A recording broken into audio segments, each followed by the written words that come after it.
project is called Erasmus Plus Resolve Life After Brexit.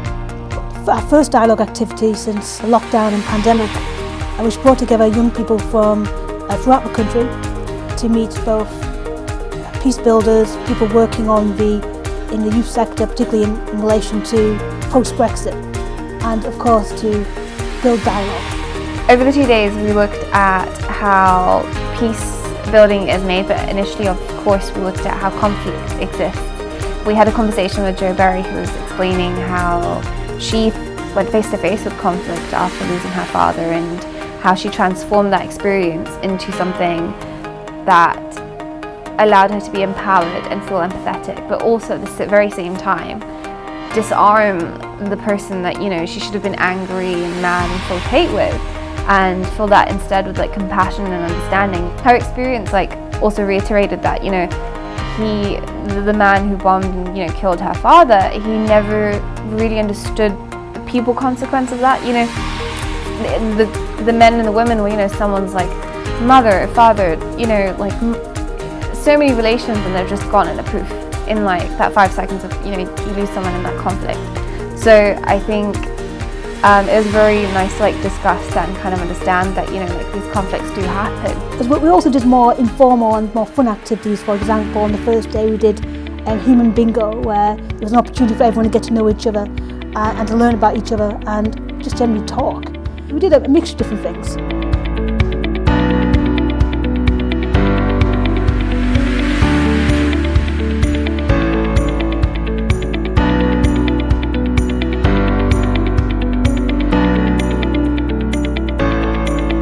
On top of that, of course, we had our official keynote speakers, Jo Berry and Andrew Hadley.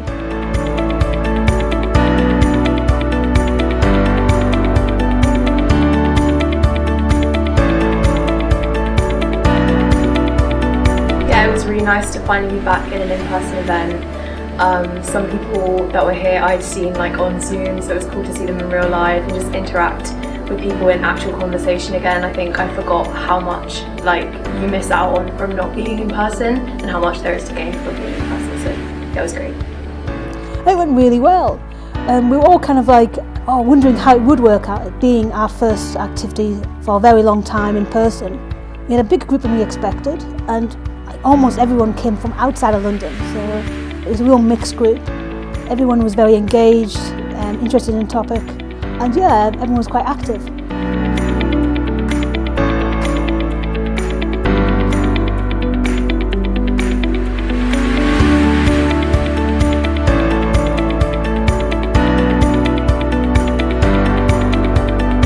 So I'm an international project officer with Asfar, and I was working mainly behind the scenes with this event, making sure that everyone was here and organising travel and things like that.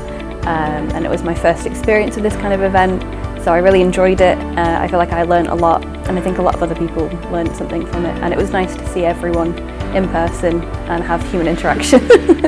I would recommend it because it's a great chance to create new opportunities for yourself, to get involved with your community, make positive change and talk about important topics.